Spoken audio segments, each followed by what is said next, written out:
you start thinking that this is what the book is going to be like and this is what it's going to be about.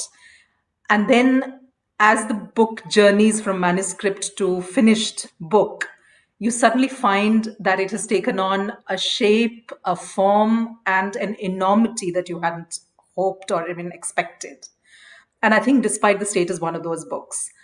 When you first think about it, when you first hear about it, it is an interesting idea. It's full of possibilities. But I think what Rajshekhar has achieved in this rather slim volume is to make a story that is bigger than the parts in every which way possible. And I was telling him earlier today that when I was reading it, once it was all done, and my colleague Janani, who worked really closely on the manuscript with Rajshekhar and helped shape it, she when she gave me the final thing to read as proofs, I read it, and there was this incredible sense of satisfaction that here was a book that deserved to be published and should be published urgently because also of the times we live in and the need for people to understand some things about the way this country functions, which has just not been available or accessible to them in this form. So it's a pleasure to have published this book. It's also sad that we need books like this to tell us what is going on and that we have no way to exist but despite the state. I'm delighted too that we're going to have this wonderful panel of speakers who are going to engage with Rajshekhar on the book today. I don't think any of them needs an introduction. That would be quite silly for me to, give you bios. But I think the only thing I need to say is thank you. Also, because I know in their own ways, each of them has contributed to the making of this book, not just to this panel or speaking at it. So thank you again. And I hope this evening is enjoyable and illuminating for all those who are listening. I'm now going to hand over to Dr. Sriram, who is going to moderate the conversation, who's going to ask all the questions that need to be asked, and who's going to basically end as well, I think, as we all decided, with some questions that you're free to ask as we go along. Over to you, Sriram. Thank you very much, Kartika. Good evening, everybody, and it's a great pleasure to be here with Rajshekhar, Usha, and Trideep. It's a great occasion. I'm happy that the book has already hit the market, selling well, and it's with people, and this is a good occasion to formally launch this book. But before we do the formalities, I'd request Rajshekhar to tell us a little bit about his journey, how he wrote the book, and how it's come to this state of fruition. Rajshekhar, over to you.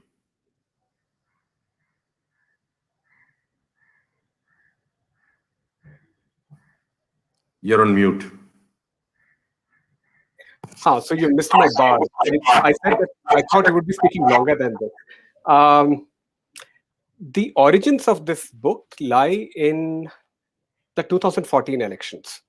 Okay, when the Narendra Modi government came to power with a decisive verdict that surprised some of us. It sort of made me, the size of that verdict made me feel, it sort of took me by surprise. I didn't expect it to be so decisive. And it suggested that despite being a rural India reporter at the Economic Times at the time, my understanding of the country had gotten outdated. And this book is the result of a 33-month-long journey that followed as I tried to refamiliarize myself with India. In early 2015, I joined Scroll, pitching to them a reporting project that would have me living in 6 different states of the country, each representing a different cluster of states in this nation of ours. The idea was to go in without any pre-configured story ideas on what to report on, to go in blank, to spend some time talking to the political economy of these states, trying to understand what are the largest changes they have seen, be it economic, social, political, ecological, whatever, trying to identify essentially the largest of these changes and then drill down, trying to identify the most subterranean processes which are at work. And the idea was that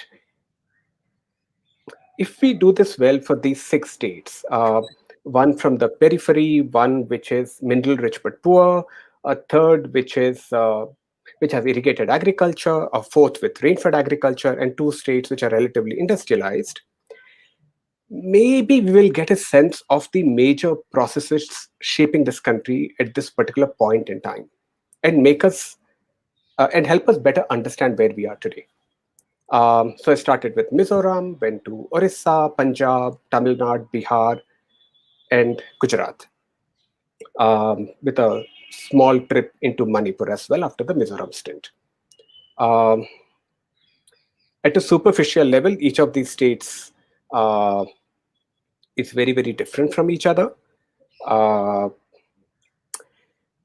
each of them certainly throws up a lot of very, very vivid, different reports. Uh, in Mizoram, to take one example, there is a great spike in people watching Korean programs dubbed into Mizo. In Orissa, the abortive iron ore boom resulted in a great spike uh, in the engineering colleges as well. In Punjab, you had um, the introduction of cowcess and octroi onto power bills. Uh, in Tamil Nadu, uh, you have a fisheries collapse and climate change resulting in, let's say, a great explosion in household borrowings. So, and similarly for Bihar and Gujarat as well. You find a lot of very discrete, interesting stories. Um, but you look deeper than these and you see a strange set of commonalities. In every state, the government was failing to deliver health, education, justice. In each state, you had a small, politically connected elite gaining much more than others in the state. Um, in each state, political power was concentrating atop the political party or with the CM's office. In each state, identities around religion and caste seemed to be intensifying. In each of them, democratic watchdogs are malfunctioning, but not doing the function very well, really. And this was a question that began to emerge by the end of state 3, Punjab, that why am I seeing similar patterns of democratic malfunction in such outwardly dissimilar states? And the reporting project ended. This question stayed on. What I had done by the end of the 33 months this project lasted was create snapshots of each state, uh, and how state failure and a weakening practice of democracy was shared by each of these. What I didn't have was a larger sort of a frame explaining what is happening to the larger Indian democratic project. And that is this book. Essentially looking at what are the structures and processes shaping India at this particular point in time. Also, in this age where the politics is primarily a politics of distraction, what are the real challenges we face? Third, what is our capacity as a society to respond to these challenges? Which sort of makes me seg into political parties, which are supposed to be the primary problem-solving agent in a democracy, and how the social contract between them and the people seems to have mutated into something which is very self-serving for the political party. And then I try and sort of build on that. I try to build on it through my reportage, and then I build on it with a little more theoretical cladding and things like that in the book itself. Essentially, that is what the book is. It's an attempt. It's a travelogue by an investigative reporter. So every time I see something odd, I drill down and I try and understand why things are the way they are. So that's it. Thank you. Thank you very much, Rajshekhar. I think we can now do the formality of showing up the book. I mean, a typical book release would have the chief guest trying to unwrap the book, which is usually messy, but this is a easier stuff. We just hold it up. This is how the book looks like, despite the state. So, thank you. This is a very proud moment for me. I mean, I have known Sriram's, Dr. Surut, and Usha for very long. Thank you. Thank you. Thank you very much, Rajshekhar. May I request Dr. Surut to give a few words of wisdom and his own reading of the book and how he looks at it and how he would interpret it from his vantage point sitting there in Gujarat, one of the states. My happy coincidence is I'm in Karnataka, a state which Rajshekhar has not covered, but both Usha and Trideep are in states which Rajshekhar has covered. So there you are. Thank you. Thank you, Shriram. Thank you, Rajshekhar. You're too young to remember, and this is not a comment on your age, but it is. But you're probably too young to remember that we've come a long way in our relationship to the state and our relationship as a society to poverty. I mean, these are two things that bind our last 50 years or 60 years in a very strange way. There was a time when we thought of ourselves as a poor country. We thought of ourselves as a poor society. And Usha would remember that there was a competition among political economists to say who would come up with the largest numbers of poverty. So if Group A said that 55% of India is poor, somebody would say no, you've got your data wrong. It is 65, and it would go up to 70, 75, and in a good year it could even be 90% of India was poor. So there's actually a competition to be counted among the poor. And therefore, our relationship to the state was of a different kind, because our understanding of what constituted poverty, what constituted deprivation, was of a different kind. It also, therefore, created a greater attention on the role that the state would play in alleviation of poverty, in empowerment.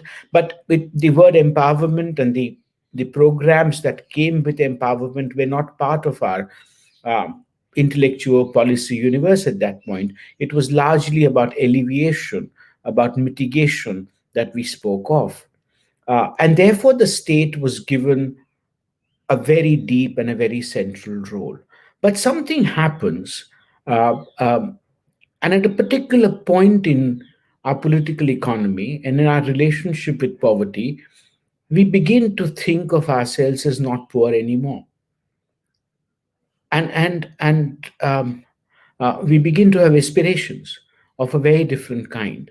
But what it does is what Rajni Kothari spoke of as amnesia about poverty. And I think what we see, and what your book in some ways captures, is this deep, very corrosive, um, debilitating amnesia that we have created about poverty. And that's really one large narrative that holds the book together for me. It also there and once the moment you start having amnesia about poverty, the poor become dispensable. We don't no longer need to think about the poor.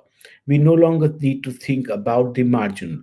We do not any longer need to have policies which orient or seek to respond to large scale malnutrition, alleviation of poverty, and the three failures that you recount of health, of education, and of justice. Then all of these then begin to fall out of the frame of our cognitive frame. They begin to therefore also fall out of our policy frameworks, and therefore of politics itself. And so the state begins, I think, at some point in 1980s, but more so by 1990s, early 1990s, begins to think of itself as no longer primarily concerned with poverty, no longer primarily concerned with providing means by which people would pull themselves out of this situation. We also stopped thinking of poverty as violence. And I think that was a, you know, in our thinking about poverty, that was a very major shift that happened. We no longer spoke of poverty, we spoke of it as a condition. It was almost like a virus that you'd got, and if you got yourself a jab or two, you could come out of that virus. It was no longer seen as violence. And therefore, if it came to unorganized sector, women, the Dalit, I mean, the construction workers, all of them began to fall out of our policy frames. What it did was that it allowed for the first time the Indian state, and not just the government, the Indian state, to secede from the poor. And I think the most dangerous thing that has happened in India is that the Indian state no longer feels and has not felt in any way responsible for the condition of the poor.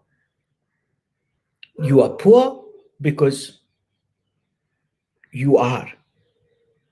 Either you were born one or you've dragged yourself into poverty. And we are not going to do anything to do so. What we are going to do is march ahead. So I think the great danger that we find ourselves in is that the Indian state has seceded from the poor. The rich India has always has never felt responsible for Indian state. I mean, many of us seceded a long time ago. The Indian capital is no longer hide bound to the national boundaries, as no capital is.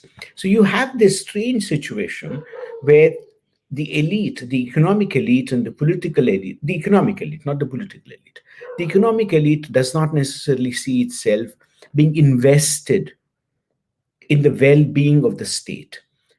And the state does not see itself being invested or concerned about the well being of the poor. And therefore, you get this conundrum that a large part of India has to function as if the state is not there. The state is not there to provide basic justice. The state is not there to mitigate violence that is poverty.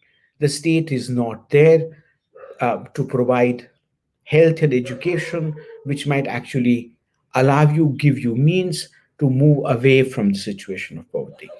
And in the last 20 years, or even before that, since mid 1990s, our political discourse has bought this idea that we are a resurgent economy, that we are a resurgent society.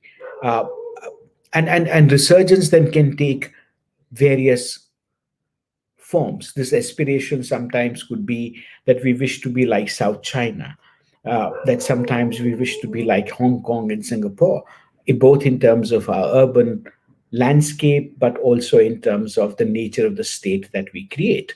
The relationship that the state has with people and its citizenship could also then get modeled on those aspirations. So it was not only an economic aspiration, with economic aspirations came forms of political management, of political structures, which really gave rise to a kind of an authoritarian regimes which began to rule various states. It's not that we've not had strong leadership, political leadership at the state levels before. We've always had very, very important and very strong leaders at the state level. But their disregard for democratic norms, as we speak of, that they come to power through a democratic process. And it's important that the elections are held, that they're held fairly. Uh, but having come to power, then you could suspend those processes for a while. That in your functioning, you were not required to be democratic. In your dealing with your party, you were not required to be democratic.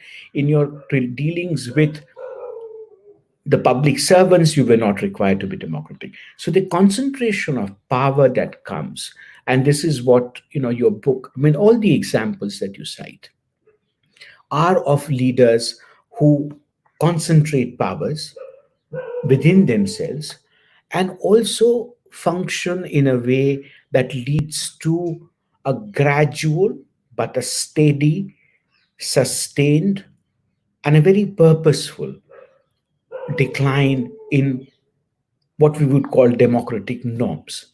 So you have this very peculiar situation, and that is now being played out at a larger level. We've not had that in a very long time, but it's now being played out.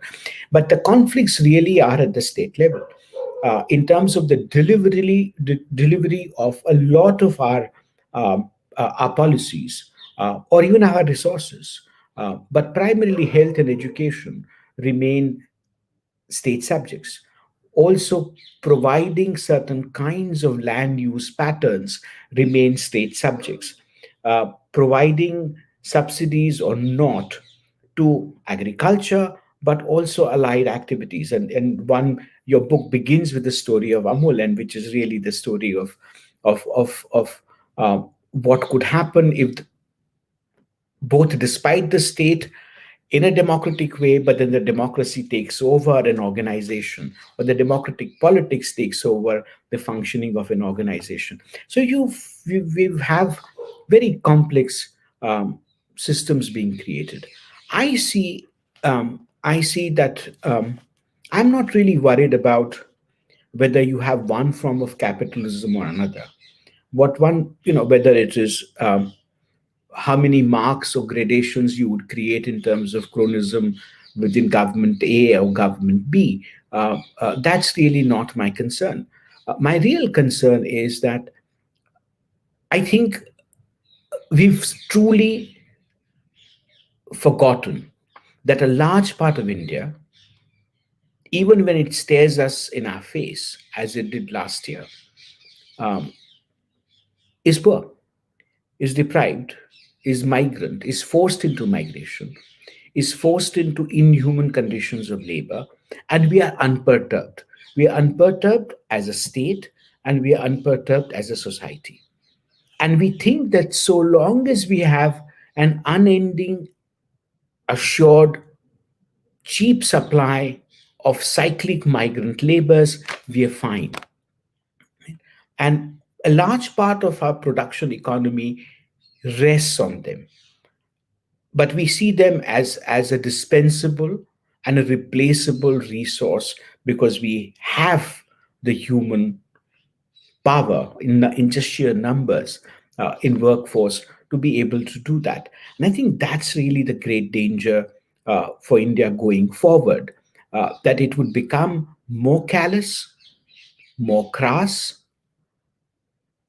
more unmindful of violence, uh, less concerned with providing basic healthcare, education, and justice to all its citizens, but to a large number, they would have no access to it, despite the fact that you could create policies like the right to education, that you could create um, um, policies which allow you access through, give you an insurance and give you access to healthcare systems.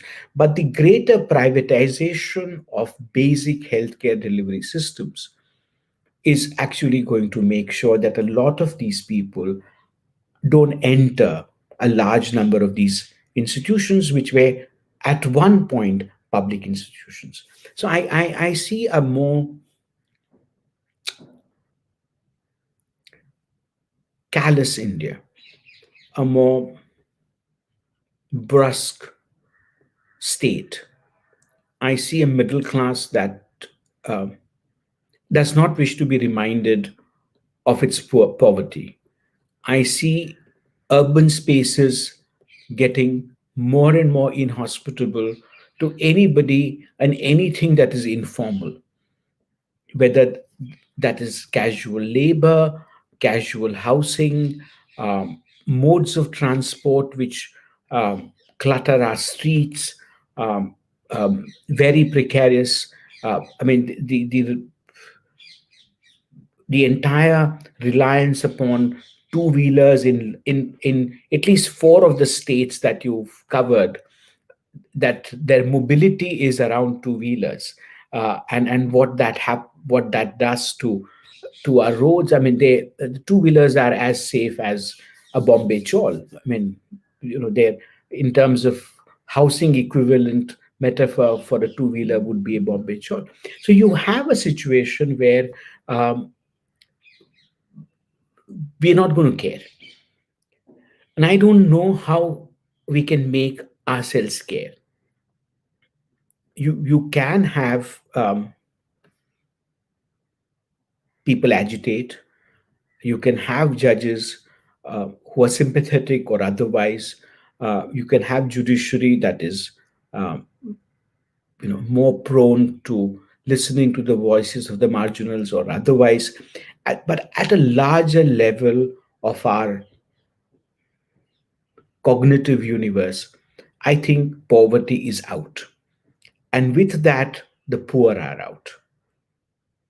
And with that, our understanding that this is an immoral, unethical system to have so many people who are poor, who are hungry, who are without education, I think we are not bothered.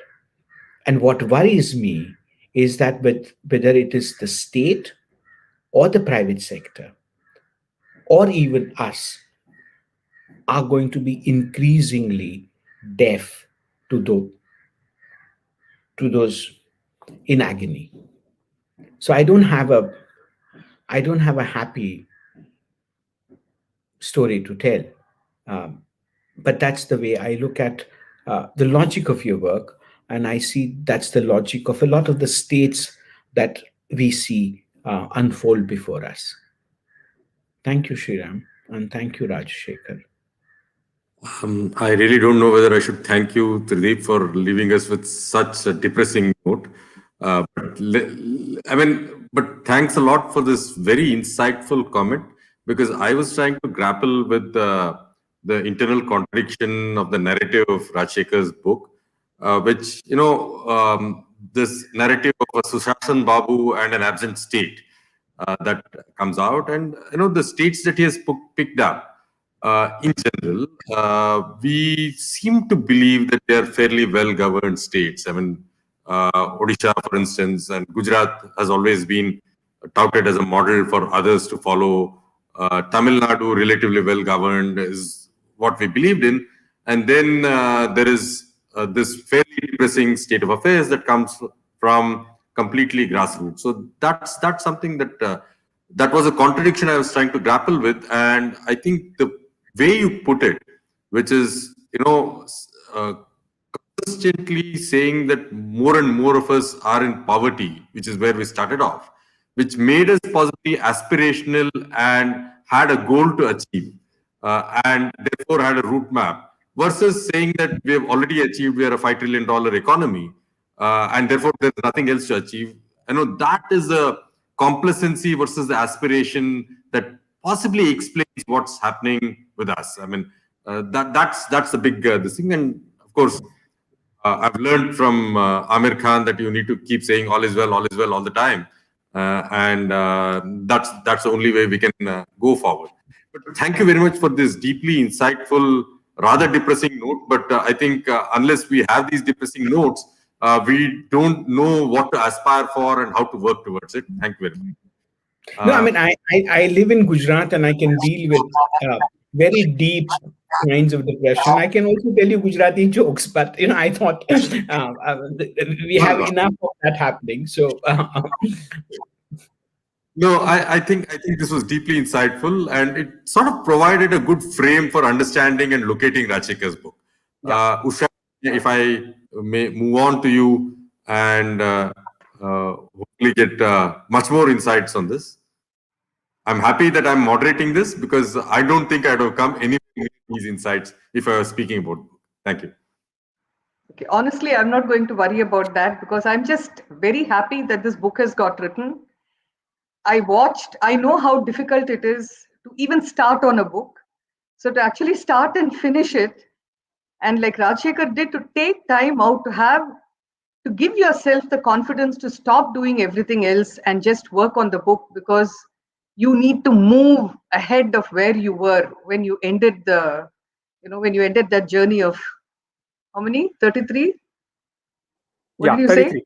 33 months. 33 months.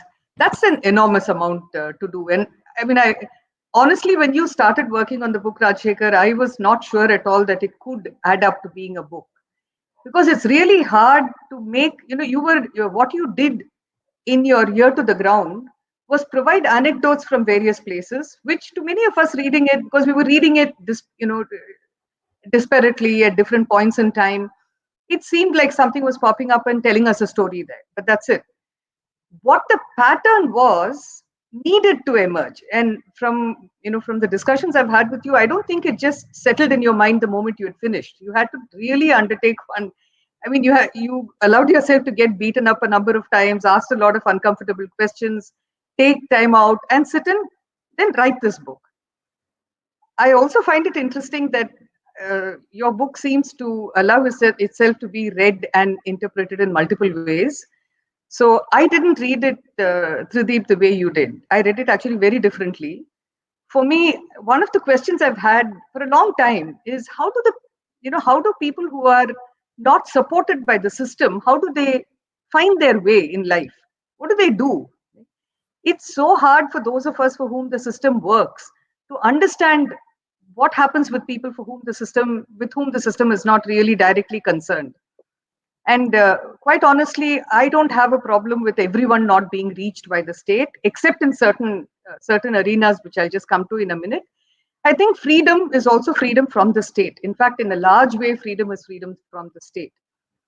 What this book did for me was convert various things that were seen into patterns of understanding. That this is the kind of thing happening. For instance, the Korean film that you referred to, somebody starting a mobile shop. We see them all the time around us, but we don't know what sense to make of it.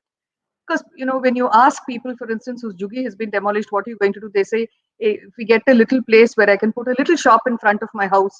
And I'm thinking, how are you going to make any kind of economics out of that shop? But they do make economics out of it. They survive. And when I look at, although the education scene isn't particularly great in terms of what is provision, I think it's fascinating that every demolition site I've been to, the thing that people worry about most, the parents worry about most, is that their children's education is getting impacted. So it is a priority that has entered people's lives, and I've wondered, how do they cope with this? How do they find their way through this? And what the book told me is that people do find ways. People are imaginative, they're innovative, they figure out what the moment can offer them, and they work with it. And they are the ones who are actually we keep talking about the unorganized sector, we talk about informal economy, but that's who you've talked about a lot in this book. So it was not the state. I mean, it was not your speaking about the state that spoke to me. It was what you were saying about a number of people, all those people that you met who are not in direct relationship with the state, but are doing various things because that's how they are leading their lives. And that was a very important, it's the kind of thing we don't get enough. So for me, that is the most, and it's also what you write best. You write very beautifully. I mean, you're a friend, and I hate to have to say this, but to have to say it publicly, I can't even disown it after I've said it. But the truth is, you really write very well. So you write like it is a trotting narrative. you've got a sense of humor, you're cheeky, and you let people who speak to you be cheeky. So it's not, your story is not said in any way. In no way can it be said that it's said in depression. It's said with a lot of humor, and language does matter. So your language communicates the way in which people are encountering it. That little one that you have about the farmer who calls up the BPO. I mean, the people who are supposed to give them advice on farming, and he's talking to them about this groundnut tree, and telling, and the guy is giving him advice on what to do with the groundnut tree, and then the farmer says he just laughed and put the phone down, saying groundnuts don't grow on trees. So this is the kind of advice you think you give us. There is humor in people's lives. People are not leading depressed lives. So, and you manage to capture that and give that to us. So what it helped me do, and which I'm hoping many of your readers will be able to find, that is that it connects us with people that we don't meet otherwise. I felt very connected with every one of those people that you were writing about. And you were not writing about the state, you were writing about people. And that really, really mattered. So, I mean, anyone reading the book, I would say, give this a shot, because it really works. It works as a book that's speaking about the people. What I also felt was that, there are some very important narratives that have come up in the past 20 years. Sukrit, I'm talking of Sukrit like it's Patsati, but actually Trideep. The thing that I find is that since the 1990s, early 90s, it is true that things shifted, where we started saying that, well, if you're poor, you are responsible for your own poverty. We don't have to worry about it. So the idea of the customer completely replaced compassion. But compassion didn't die. Compassion lives on in multiple places. It's, many people, even those who we think are staying away from all of this, are actually do have compassion. It's just that they may not, their expression may not be, and they may not even know that they don't care sometimes. But so it's not like compassion is dead. But the idea of the customer, there is no question, has taken over. I find that in this period, when I think of all the young people who walked into movements, whether it's a movement for the right to food, the right to, the NREGA movement, Forest Rights Act, manual scavenging, Dalit issues, violence against Dalits, women and violence.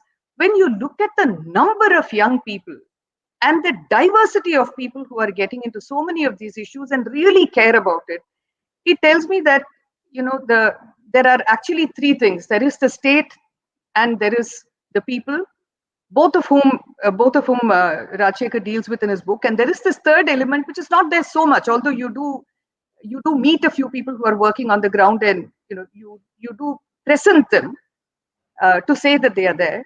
But there is this other thing where these movements have become so important that the right to food movement is not allowing the state to slip away from doing what it is to do. It's, even a good state may find in the current world economic movement that it's very difficult for them to keep, to openly provide for a people. Because today with the some of the international systems that have been put in place and the kind of norms that are coming in, it's even wrong to take care of people in your own country, because even that will come into whatever trade or, kind of competitiveness. So in that context, to have these movements has been extremely important. And I think we've been reading about that for some time. And that has helped entrench an understanding of how you get the state to act for a people. But without yet people beginning to think of the state as a service provider. The state is still a political entity. And that's been one very important domain that we have watched and learned from over these years. What Rajshekhar's book does is how people survive despite the state. The state may have its own problems. The state may decide to withdraw. The state might decide that electricity should be privatized. The state may decide, that people who work for climate change or people who stand up for farmers should be picked up and put into prison. The state may decide many of these things. People still have to live their lives, and they live it despite the state. So the message that I actually got from the book Rajshekhar is that, what is really needed is for the state to act where it needs to act, but not to act in a way which will destroy what people are creating for themselves. It's really important that people should even be able to lead their lives without the state having to get into every part of it. And there are places where the state simply has to be there. So it's not only about whether a state is corrupt, or whether people in that are corrupt, or they are exercising too much power, or this or that. That's those are, I think, tropes that we've dealt with for a long time now. But what you provide us is with a with a different way of looking at this, which is that when people are making their lives for themselves, please don't get in their way and shake it. Very often the state is doing it because the state doesn't even know that people are coping with their own and making their own lives in their own ways. And you're telling the state that, listen, this is how people lead their own lives. So don't step in and do things, don't bring in policies, but that will destroy how people make their own lives. And that's a very, for me, even as a civil liberties person, that's a very important lesson. I'll just end with this one. When I was looking at, there were parts of your book where you were basically talking about how the state seems to want to change the people. It's really fed up with the people and it wants a different people. This is Brecht's The Solution, where he writes, stating that the people had forfeited the confidence of the government. The people had forfeited the confidence of the government and could win it back only by redoubled efforts. Would it not be easier in that case for the government to dissolve the people and elect another? That it was so reminiscent of Brecht, and it seemed to make, well, I'm not sure that the question can even be asked here, because from your book it's very plain that most of us, and including the state, don't really know the people, don't know the diversity of the people, don't know how they create economics. We just club them all together as informal economy and then push them in somewhere and say, now make do till I come in. Who they are and what is happening with them, and giving them a face and lending them not lending but actually bringing their voice to us, that's very well done in your book. And I'm not sure that when you began the book I was sure I'd be able to say at the end of it, everyone must read it. But now that you finished it and I've read the final product, I think I can say it quite confidently that it's really a book worth reading. And it's not the kind, it produces voices for us which are not there otherwise. And it's a good supplement to the kind of literature that's coming out on people's movements, the kind of thing that's happening with things like, without NREG and the National Food Security Act, where would we have been in the last year? It would have been an unmitigated disaster last year, and that didn't happen because we had these. So the reading all of this together, I think, would give us a far, far better understanding of who we are in relation to what is happening in the world around us, and how we need to view the state and how we need to think about people. So thanks a ton. I'm really deeply appreciative that you took the time out. I'm glad that we remain friends after all the comments that you allowed us to make about your book. And we'll now spur you on to do more work. Thank you, Usha. There have been some comments which say that we need a little bit more of Rajshekhar, so we'll get a little bit more of Rajshekhar. In a way, one question, Rajshekhar, is that there's an aspect of environmentalism in your work, and environmentalism is usually long term, and politics seems to be very, very short term. So when you look at the Tamil Nadu politics of everything being very populist in nature and degrading the environment, sand mining and things like that, how do you look at this thing? Is the disconnect between the state and the people essentially because the people have very short horizons on their existence, and that is driven out of poverty, and therefore they're even unwilling to invest in a longer horizon with the state, and therefore the state doesn't sort of repay back with a longer horizon stuff? That's one question. And there's also another question which your friend Barbara White has asked outside of the thoughts. So let me put that onto you. She says, in the overall framing of the entire book, caste is missing in your narrative. Is there something that you would like to say about how the caste relationships are panning out? So these are the two questions. Okay, before we go there, Shriram, it would be really good for me to get your thoughts on the book as well, and then we'll sort of have me muddling through the answers, but you don't get away so easy, so come. Well, okay. I've already given the endorsement of the book. I mean, I always I don't believe what Usha said, that you're a very nice lucid writer. You're a little bit of a messy writer, but this has turned out to be very lucid in the end of it.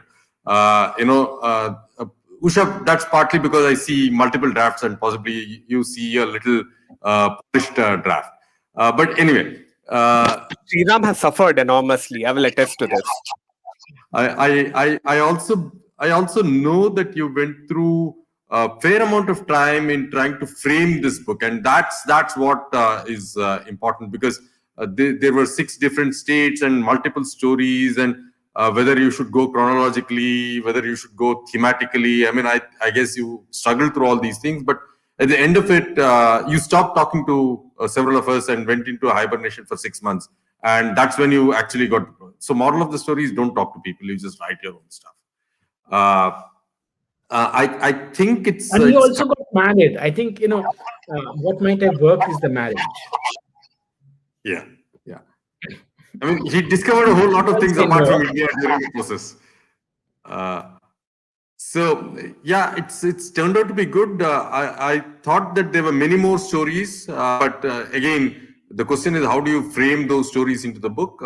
Whatever is there is there, but I guess anybody who wants to look at additional material should use keywords in the book and go back to Scroll and look at the original stories so that they can get a better perspective of the minor details that are there. I think I'll stop here. I mean, but please, I mean, people want to listen to you, so. Okay, so this question of people balancing ecology and livelihood, right? So when you look at, if I take sand mining in Tamil Nadu as an example, the interesting thing was that when the sand miners first came, there wasn't much of a protest or alarm from the villagers. This is a time when Tamil Nadu was seeing the rise of these new manufacturing clusters. And so people in the Kaveri Delta were, particularly youngsters, were very, very gung-ho about a future that would see them entering the industrial workforce, working in factories like Nokia and Sriperumbudur, etc., gradually enter the salaried middle class. And so when the sand miners came in, nobody really sort of worried too much about how much sand would be abstracted. It's only later when these value chains turned out to be extremely precarious as well, right? With India losing competitiveness, these units shifting out, shuttering, whatever it is, that they began to realize that they have to go back and depend on the old, on the previous ecosystem for survival, and then leading their lives. Coupled with this is obviously, I mean, democracy has a very, very short-term sort of a bias in terms of wanting to give returns to people, and also to do everything it needs to do to keep itself, for political parties to do everything they need to do to keep themselves in power. So, I mean, that would be my sort of vaguely unformed answer to this question. On Barbara and her question on before, because Barbara says I've misrepresented a question, so let me read out her comment. The Dean of China Agriculture University, who has traveled the world, including India, once told me that he felt that India was the most fragmented society he had ever tried to understand. I think he was referring elliptically to the persistence of caste. That is the Dean of China Agriculture University. Caste is crumbling at the edges, but still pervades society and party politics. What is the caste story in Rajshekhar's fine and unusual account of democratic malfunctioning? So there's a compliment also to you. That's one. And there are a few more comments, Rajshekhar, which want you to read a bit from the book, if you can. I think that will be nice. We have about 10 minutes to go, so you can answer this and then we'll come back to you. So what Usha was saying about how people live despite the state and how they respond to state, the state constantly misfiring, so to speak. One of the things that I saw first in Punjab and then in Tamil Nadu is that given rising economic insecurity, people fall back uh, inevitably on individual responses to what are systemic failures like debt and migration, or mining the local environment more deeply. But they also fall back more on the kinship structures around them, which is caste, which is religion. And it wasn't what you saw in Punjab, Gujarat, Tamil Nadu was a particular intensification of these identities and people stressing on them much more than before. And this took a long while for me to sort of properly understand it. The pieces really fell into place in Gujarat. But the logic seemed to be like this, that the state won't support me, my kinship group will support me, therefore I have to be a Adarsh member of my kinship structure if I am to get its support.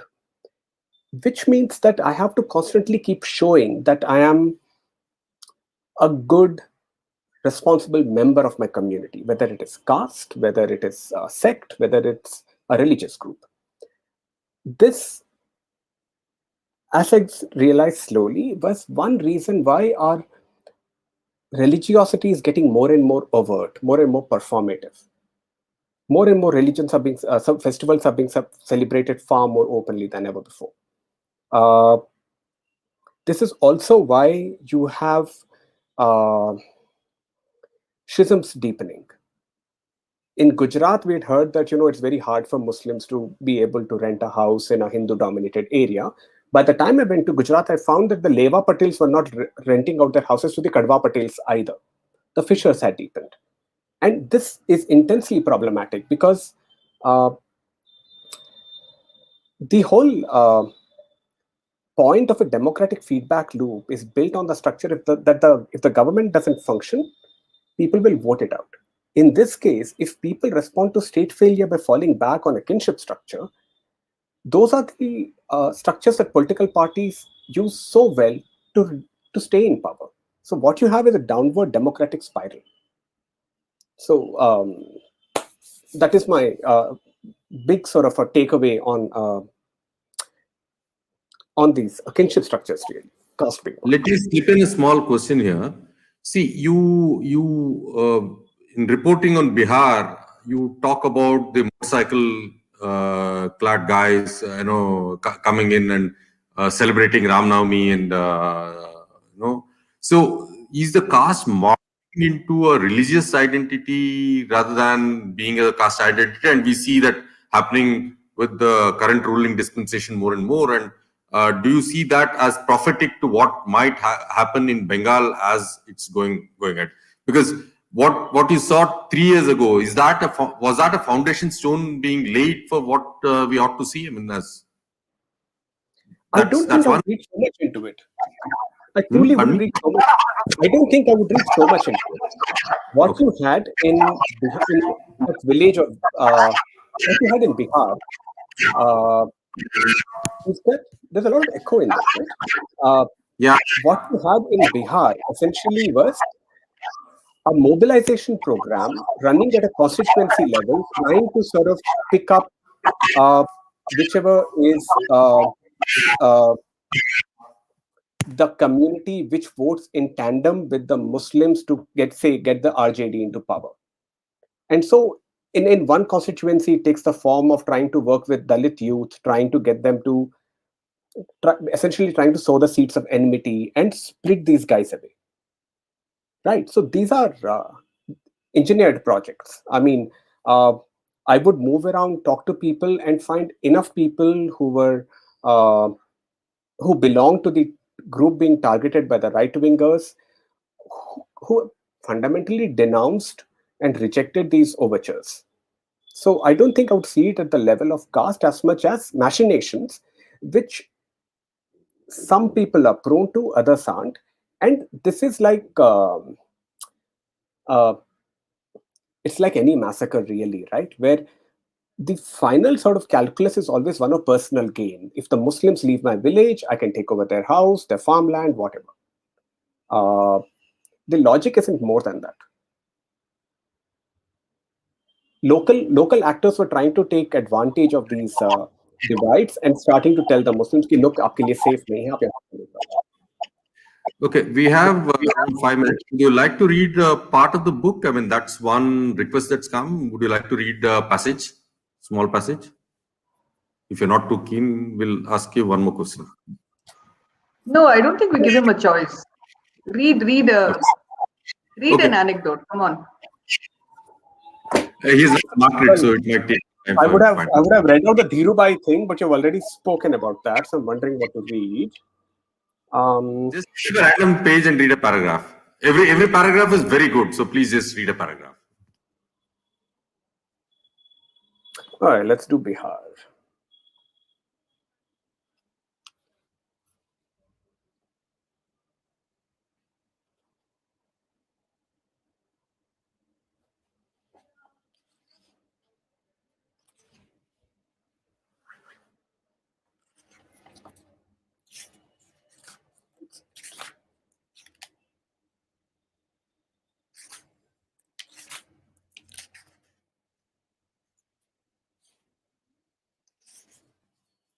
Okay, so there's a particular part of the book where I talk about how political parties, despite their fairly consistent and striking failure to deliver health, education, justice, manage to retain legitimacy.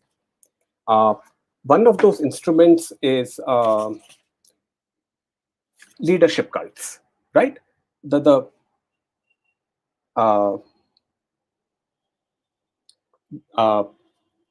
leader as Superman or Superwoman. So I'm going to read out a section from here. Political parties idealize their leader and describe them in heroic and worshipful terms. This image, inevitably exaggerated, is projected through a party's communications. This cult of the leader, normally seen in authoritarian regimes, is quite prominent in India. In Odisha, Naveen Patnaik is projected as a reluctant politician and as Mr. Clean. J. Jayalalitha is Purachi Thailavi, revolutionary leader, or simply Amma. Nitish Kumar is Sushasan Babu. Right from his days as chief minister, Narendra Modi styled himself as a no-nonsense leader out to deliver development. Days after announcing demonetization, Modi came on television to say he had taken on people who might not let him live, and that if it was proved wrong after 50 days, he should be hung. Bauman, this is Zygmunt Bauman, the sociologist. Bauman again comes to mind. And now I quote from his book. With the issue of the credibility of people in public view replacing the consideration of what the business of politics is and ought to be, with the vision of a good and just society all but absent from the public discourse, people become the passive spectators to a political personage who offers them his intentions, his sentiments, rather than his acts for their consumption. So, there. Thank you very much. As you were reading, we could only see part of you because you're away from the camera a little bit. Anyway, thanks a lot. I think we are almost completely out of time. Can I get Kartika back to wrap up this and say a few words? Thank you, Kartika. Yeah, thanks, Sriram. I thought that was unexpected because I didn't expect to go even further away from the book into further insights that came from the speakers. It was, again, a very insightful way of analyzing this book, which I thought I had read and understood, but now understand even better. So I'm very grateful to all the speakers here. Raj, the other thing is that every time we listen to you, I get the feeling that you have so much to say and so much to think about that it's hard to put it out there simply. So, I which mean, means to this is a good editor commissioning another book, Raj. exactly what I was going to say. Therefore, please do think a little bit more about what can come next. And there are many books waiting to be written. So Well, thank what you has on come so behalf. far, what has come so far is bifocals, and therefore no. We shall have this conversation again separately. But again, thank you very much. It's been a lovely conversation, and I hope many people will go on to listen to it. Thank you, Scroll, for, well, the beginning, which is ear to the ground, and this sort of ending, which is this conversation that releases the book to the rest of the world. Thank you again. Thank you, Okay, Shrita. so I need to say one thing. A big thank you to Usha, Kartika, Sriram, Dr. Surud, and to everyone who sort of logged in and listened. Thank you. Really. Thanks a lot. Thank you. So. Thank you.